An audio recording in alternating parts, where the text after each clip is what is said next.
रहे हैं आप क्या और लगता समझते यह है हैं कि गुल अमेरिकन साहब के प्रेसिडेंट। अभी जिस तरह की सैंक्शंस हैं ईरान के ऊपर, तो चले मुश्किलात हैं, ब्लॉकेड की वजह से भी मुश्किलात होंगी, लेकिन मजमूई तौर पे आप देखें तो दुनिया इस ब्लॉकेड को जो आबनाए हरमुज़ में ईरान की तरफ से लगी हुई है, इसको किस तरीके से भुगत रही है? मुआशी तौर पे अदाद-ओ-शुमार देखें तो हमें ये मालूम पड़ता है कि बहुत से ममालिक में जो तेल की कीमतें हैं वो दोगुना हुई हैं, और उसी का इम्पैक्ट जो है वो अशियाए ख़ुर-ओ-नोश के ऊपर आया है। अफ़रात ज़र में इजाफ़ा हुआ है, और आने वाले महीनों के अंदर अगर अभी से ये ब्लॉकेड का खात्मा हो भी जाए, तब भी जो ग्रोथ है वो कम रहने की तवक्को या खदशा किया जा रहा है।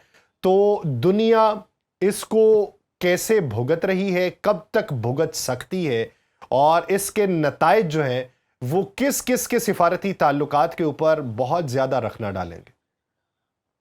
देखिए, आपको पता है लोगों का जो ज़ोर है वो हमेशा कमज़ोर पे चलता है। हम्म। अमेरिका एक बड़ा मुल्क है और बहुत दूर-दराज़ बैठा हुआ है। उसकी वॉरशिप्स के साथ भिड़ना फ़िलहाल मेरे ख़्याल में यूरोपियन यूनियन और दीगर इन ममालिक जिनको सबसे ज़्यादा तकलीफ़ हो रही है, उनके लिए मुमकिन नहीं है। अरब दुनिया के अंदर जिनकी तेल की पैदावार बंद हो गई, गैस की पैदावार बंद हो गई, उनके लिए ये चैलेंज है कि उनके तो अपने मुल्क में अमेरिकन बैठे हुए हैं अड्डे लेके और ज़ाहिर है वो उनसे तंग भी हैं, उन्होंने उनकी दिफ़ाई सलाहियत को भी देख लिया हुआ है। हम्म। लेकिन ज़ाहिर है जंग के मुतहम्मल नहीं हो सकते, तो फिर ज़ोर तो ईरान के ऊपर निकलेगा और दूसरी जानिब जो है वो एक और बड़ा ख़तरनाक सूरत-ए-हाल है। वो ख़तरनाक सूरत-ए-हाल ये है कि इस टाइम पे यूरोप के अंदर 3 हफ़्ते का जो फ़िज़ाइया के पास यानी कि उनके कमर्शियल एयरलाइनर्स के पास तेल रह गया है। एक तरफ तो तेल की कीमतें दुगना हो गई जैसे आप फरमा रहे हैं, हम्म। लेकिन दूसरी जानिब तेल की अवेलेबिलिटी भी जो है वो ख़त्म हो गई है।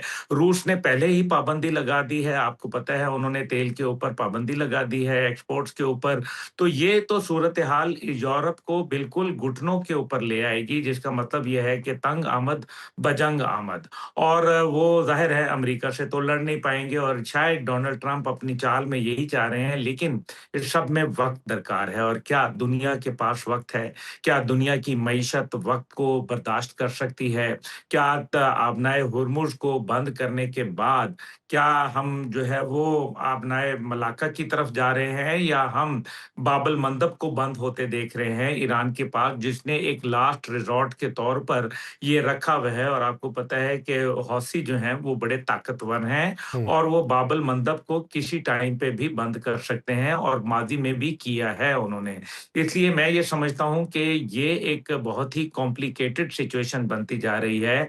अगर तो डोनाल्ड ट्रंप साहब अमेरिका जाने जो चाइना के दौरे से पहले अगर इसको मामलात को पाकिस्तान, इस्लामाबाद में तय कर लेते हैं, तो ये तो बहुत अच्छा हो जाएगा। बसूरत दीगर इसका मतलब ये है कि अमेरिकन प्रेज़िडेंट की इम्पीचमेंट के चांसेस बढ़ जाएँगे क्योंकि लोग ये महसूस करने लग गए हैं कि डोनाल्ड ट्रंप साहब जो हैं, वो सेल्फिश होके सोच रहे हैं, अपने ज़ाती कारोबार के लिए सोच रहे हैं, अपने ज़ाती मफ़ाद के लिए सोच रहे हैं, ना कि अमेरिका के मफ़ादात के लिए और ये दिन-ब-दिन उनके लिए खतरा जो है वो बढ़ता चला जा रहा है। दूसरी जानिब ईरान है, जहाँ 20 लाख से ज़्यादा लोग जो है वो बेरोज़गार हो चुके हैं, जहाँ मईशत बहुत ही कमज़ोर हो गई है। लेकिन इस दौरान एक बात जो मैं आपको बताता चलूँ, ईरान ने आपको याद है जंग से पहले ये कहा गया था कि वो चंद हफ्तों की दूरी के ऊपर है अपने न्यूक्लियर प्रोग्राम को हम्म। हसूल से।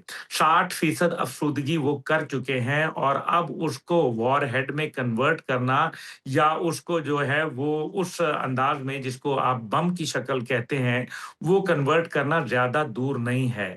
हो सकता है इस दौरान ईरान अपना कोई फ़ैसला तब्दील कर ले क्योंकि आयतुल्लाह ख़ामेनेई साहब का तो फ़तवा ये था, लेकिन मुज्तबा ख़ामेनेई साहब नौजवान नस्ल हैं और अभी जो उनकी सदर मसूद पज़ेश्कियान से ढाई घंटा की एक तवील मुलाकात हुई, हम्म। मैं समझता हूँ कि न्यूक्लियर का एजेंडा जो था वो प्रायोरिटी नंबर 1 में था लेकिन और लेकिन लगता ये गुल है कि साहब इस गुल साहब दौरान इस बारे ईरान में अपना तो ये भी है कि इत्तलात तो ये है कि जिस जगह पे बॉम्बिंग हुई वो अभी भी ज़ेरे ज़मीन अफजूदा यूरेनियम पड़ा हुआ है, और उसको निकालना भी जो है लामहला इस वक्त मुश्किल दिखाई देता है। इसमें कितनी सच्चाई हो सकती है?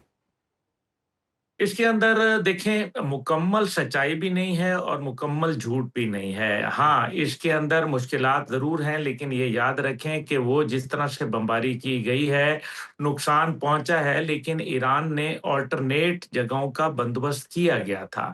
इसमें कोई दूसरी राय नहीं है कि अमेरिकन इन्फॉर्मेशन इंतहाई कमज़ोर और नाक़िस थी। यही वजह है कि उनको जहाँ-जहाँ उन्होंने हमले किए, वहाँ या तो वो बैलून वाले जो उनको जहाज़ और टैंक मिले जिनको डिकॉयज़ कहा जाता है, या फिर उन्होंने जो है वो धोखे के अंदर दीगर जगहों के ऊपर हमले किए, और साथ ही साथ मैं ये समझता हूँ कि ईरान ने कुछ न्यूक्लियर में जो फिसाइल मटीरियल है, वो कहीं और भी छुपा के रखा हुआ है। और लगता यही है कि कहीं उनको किसी मुल्क से मुआवनत भी हासिल है इस हुँ, सिलसिले के अंदर। हुँ। और अगर ये मुआवनत ये उनको किस हासिल मुल्क है, की आप बात कर तो रहे हैं? न्यूक्लियर मुआवनत जो है वो रशिया की तरफ इशारा है या हमसायों की तरफ इशारा है? देखें बहुत सारे और भी लोग मौजूद हैं। आपको पता है बहुत सारे ऐसे लोग हैं जिनकी अमेरिका के साथ 36 का आंकड़ा है, हुँ, जिन पे पाबंदियां लगाई गईं, हुँ। जिनके ऊपर सैंक्शंस लगाई गईं, वो लोग भी तो मैदान में हैं। आपको पता है एक बबलू साहब भी तो हैं ना। सही। अच्छा अगर देखा जाए खतरे के बादल जंग के हवाले से तो अभी भी हैं, तो ये जो वक़्फ़ा था, इस वक़्फ़े में दोनों तरफ की तैयारियां दोबारा से, वो आप किस नज़र से देखते हैं कि जब आपको ये मालूम हो कि कहीं पे पैट्रियट नए आ रहे हैं, कहीं पे थार्ड नए आ रहे हैं, कोई एरो किसी को दे रहा है, तो उसके मद्दे मुकाबिल स्टॉक पाइल्स ईरान के अंदर किस हद तक बढ़ते हुए या ड्रोन्स की मैन्युफैक्चरिंग किस हद तक बढ़ते हुए आपने देखी? देखिए, ईरान ने अपने जो मैन्युफैक्चरिंग थी, वो ड्यूरिंग द वॉर भी ख़त्म नहीं की थी। हुँ, स्टॉक पाइल उनके पास एक अच्छी तादाद में मौजूद है, और ये तकरीबन जो उनका बंदर अब्बास से लेके तुर्किया तक का जो एक पहाड़ी सिलसिला है, उसके अंदर एक तवील सुरंगें उनके पास मौजूद हैं, और ये नाकाबिले मतलब यानी कि दे आर नॉट रीचेबल। हुँ, तो इस वजह से उसका हतमी तौर पे तो कुछ नहीं कहा जा सकता, लेकिन मुझे ये पता है कि थॉड हो गया, पैट्रियट हो गया, या फिर आपने एरो की बात की, ये तमाम के तमाम का तोड़ तो ईरान ने निकाल लिया था। अब अगर ये पुरानी ही टेक्नोलॉजी आएगी, तो फिर नई टेक्नोलॉजी भी ईरान के पास शायद पहुँच चुकी है, अच्छा और ईरान को फिर देने इसके वाले अलावा आप बहुत पुरानी सारे टेक्नोलॉजी की मेहमान। बात कर रहे हैं, तो इसी अरसे के अंदर यूक्रेन को अगर देखें तो उन्होंने शायद जो उनका ड्रोन है उसका एक एंटी ड्रोन मुतारिफ करवाया और उसकी मशकें भी कई जगहों पे करवा दी हैं। तो इस ज़िमन के अंदर फिर किस हद तक बदलाव होगा? जी, यकीनन शाहिद कामिकाज़ी जो है उसका वो उन्होंने यूक्रेन ने किया, जिसके साथ फिर सऊदी अरब और कतर ने मुआहदा भी किया एरियल डिफेंस सिस्टम के लिए। आपको याद है ज़ेलेंस्की साहब गए थे सऊदी अरब भी और कतर भी, और मुआहदा कर आए। अमेरिका को कोई ज़्यादा उससे जो है वो तक़वियत नहीं हासिल हुई, उनको बल्कि थोड़ा-सा नाराज़ी हुई, क्योंकि वो ये समझ रहे थे कि जी American systems are the best, लेकिन अब ज़ाहिर है दौरान जंग उनके साथ मुआहदा करना अमेरिका को तकलीफ तो हुई, हुँ, और यही वजह बनी कि आपने देखा कि शहज़ादा मोहम्मद बिन सलमान के हवाले से इंतहाई नाज़ेबा ज़बान इस्तेमाल की गई जनाब डोनाल्ड ट्रंप साहब की जानिब से। हुँ, लेकिन इस सब के अंदर जो आपने फरमाया कि उन्होंने कामयाब तजुर्बे भी किए, पहली बात ये है कि ये सिर्फ़ कामयाब तजुर्बे उन्होंने वॉर ज़ोन में नहीं किए। हुँ, उन्होंने अपने टेस्ट किए, और जब टेस्ट होते हैं और हकीकत का मैदान, ये दोनों मुख्तलिफ चीज़ें होती हैं, हुँ, और फिर उनको इस्तेमाल करने के लिए ट्रेनिंग देना, ये एक तवील टाइम चाहिए होता है। और फिर एक प्रोडक्शन लाइन होती है कि वो एंटी ड्रोन तो उन्होंने बना लिया, लेकिन उस ड्रोन की प्रोडक्शन लाइन करने के लिए फिर उसका एक बाकायदा फैक्ट्री लगानी पड़ती है, असेंबली लाइन लगानी पड़ती है, क्योंकि तजुर्बा तो सिर्फ छोटी जगह के ऊपर होता है, ज़ाहिर है हुँ, उसके लिए पूरी फैक्ट्री तो नहीं लगाई जाती। हुँ, वो तो मतलब ले दे के इधर-उधर से चीज़ें पकड़ के काम कर लिया जाता है। लेकिन जब मैन्युफैक्चरिंग पे आते हैं तो इट टेक्स टाइम, तो इसलिए रेस्ट एश्योर के वो यूक्रेन का जो मामला है, अगर वो कम से कम भी होगा तो वो 3 से 6 माह उनको लग जाएँगे, और 3 से 6 माह के अंदर तो कौन जीता है तेरी जुल्फ़ के सहारे। अच्छा।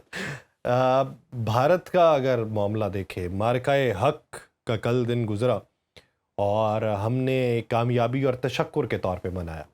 लेकिन भारत की अगर आप सूरत हाल देखें तो उन्होंने जो नैरेटिव बनाने की कोशिश की, 1 साल बाद वो नैरेटिव किस हद तक अंदरूनी तौर पे पसपाई का शिकार हुआ। बैरूनी तौर पे तो हुआ ही हुआ, अंदरूनी तौर पे उनके जो अपने हलके हैं, मैं उनकी बात नहीं करता ऑपोजिशन की, अपने हलके यानी आरएसएस का हलका, हिंदुत्व के नज़रियात वाला या बीजेपी वाले, वहां पे किस हद तक उसका कला कमाऊं। देखिए, आपको मालूम है कि आदित्य योगीनाथ वगैरह जो कि अब आरएसएस के राइजिंग स्टार्स हैं, वो नरेंद्र मोदी को रिप्लेस करना चाहते हैं। आरएसएस खुद ये बात कर रही है कि नरेंद्र मोदी को रिटायर हो जाना चाहिए। ये हम्म, बातें तो उनके अपने हिसाब से आ रही हैं। ठीक है कि इसमें कोई शक नहीं है कि बीजेपी को बहुत बड़ी एक कामयाबी मिली, लेकिन उस कामयाबी की बहुत बड़ी बुनियादी वजह ये है कि ममता बनर्जी जो वहाँ बैठी थीं, पहले भी वो अपनी सीट हार गई थीं, फिर हम्म, दूसरी सीट से उनको जीतना नसीब हुआ था। लेकिन ममता बनर्जी ने भी आपको पता है कि कोई ज़्यादा काम तो करवाए नहीं और सबसे बड़ी चालाकी जो थी वो मोदी सरकार ने ये की क्योंकि यही काम उन्होंने अरविंद केजरीवाल के साथ भी किया न्यू दिल्ली के अंदर, हम्म, जहाँ उन्होंने बाकायदा जो फंड थे वो उनको जारी करना बंद कर दिए। जब भारत सरकार ने उनको फंड नहीं दिए तो ज़ाहिर है वो काम तो बिल्कुल रुक गए। सही। यहाँ भी जब वो उन्होंने वर्किंग के लिए किया तो लोगों के ऊपर पैसे की बारिश कर दी, जिससे वहाँ के तंग आए हुए लोग जो बंगाल के थे, उन्होंने कहा कि बेहतर यही है कि बीजेपी को हाँ, वोट दिया जाए। दिल्ली वालों ने कहा वोट दिया जाए ताकि हमारे कम से कम जो डेवलपमेंट वर्क है वो हो सके। तो ये एक एक्चुअली बड़ा साइंटिफिकली रिग्ड इलेक्शन था जिसके अंदर 90 लाख मुसलमानों को और साथ ही साथ वो लोग जो कि एंटी बीजेपी सोच रखते थे, आपने उनके मुसलमानों का वोट्स खत्म तज़किरा कर किया दिए गुल गए। साहब। बड़ा स्कैंडल मैंने के बाद। एक वीडियो देखी, दिल्ली की वो वीडियो है। दिल्ली के अंदर एक मुसलमानों का कब्रिस्तान था, हथौड़ों की मदद से कब्रों को मिस्मार किया गया, उनके ऊपर जो चादरें बिछाई गई थी जिन पे कलिमात लिखे हुए थे, उन पे पेट्रोल छिड़क के आग लगाई गई। तो ये बीजेपी और आरएसएस या हिंदुत्व नज़रियों वालों का इस वक्त रवैया दिखाई देता है हिंदुस्तान के अंदर। तो अगर यही आगे चलता रहा तो फिर मुश्किलात बीजेपी के लिए कितनी होंगी और अक़लियतों के लिए कितनी होंगी? देखिए, इससे बहुत सारे लोगों का ये है वो कहना क्योंकि इसमें 2 पहलू हैं। एक ये कि बीजेपी मज़बूत हो रही है हुँ, और दूसरा ये है जो मैं सोचता हूँ, मैं समझता हूँ कि वो मज़बूत तो वो हो रही है, लेकिन भारत कमज़ोर हो रहा है। क्योंकि बीजेपी एज़ अ पार्टी यकीनन मज़बूत हो रही है, लेकिन इस रवैयों से भारत के अंदर भारत से अलहदगी की सोच मज़ीद जो है वो तक़वियत इख्तियार कर लेगी। आप देख लें जो इस टाइम पे मणिपुर के वाक़यात हैं, वो हुँ, आपके सामने कोई ढके-छुपे नहीं हैं। हुँ, उनके मुख्तलिफ मिलिट्री कैंप्स के ऊपर हमले होना शुरू हो चुके हुए हैं। लोगों ने नागालैंड के अंदर बाकायदा अपना आज़ादी का मंशूर भी बना चुके हैं, अलहदा उनका तराना भी बन गया है, झंडा भी बन चुका है और उन्होंने बाकायदा एक अपना मुतबादिल कॉन्स्टिट्यूशन भी बना लिया है। तो ये जो सिलीगुड़ी कॉरिडोर है, जिसको चिकन नेक कहते हैं, हुँ, इससे ऊपर जो 7 रियासतें हैं, वो वैसे ही मुश्किलात का हैं, ऊपर से आपको पता है चाइना ने भी उसके ऊपर अपना क्लेम किया हुआ है, अरुणाचल प्रदेश के ऊपर। इसलिए जो और उन्होंने चाइनीज़ नाम दे दिए हैं, तो मुश्किलात बढ़ रही हैं। दूसरी जानिब बंगाल को अगर आप वेस्ट बंगाल को देख लें, तो ईस्ट बंगाल के अंदर जो सूरत-ए-हाल है, वो लग ये रहा है कि भारत उनके ऊपर हमला करने की तैयारी कर रहा है। हुँ, भारत का पाकिस्तान पर तो बस नहीं चला, लेकिन अब बांग्लादेश को वो लगता है कि कोई मुश्किल टाइम देना चाहता है। हाउएवर मैं समझता हूँ कि इससे पाकिस्तान और बांग्लादेश के ताल्लुकात में मज़ीद तक़वियत आएगी। हुँ, चाइना के साथ वो कुर्बत इख्तियार करेंगे जो ऑलरेडी वो कर चुके हैं और भारत से दूर होते चले जाएँगे। साथ ही साथ भारत के अंदर जो अक़लियतें हैं, जिनके अंदर सिख हैं, मुसलमान हैं, जिनके अंदर क्रिश्चियन हैं या दीगर और खुद दलित हैं जो कि जिनको शूद्र भी कहा जाता है, वो भी भारत की इन ज़ुल्म और सितम से तंग आ चुके हैं।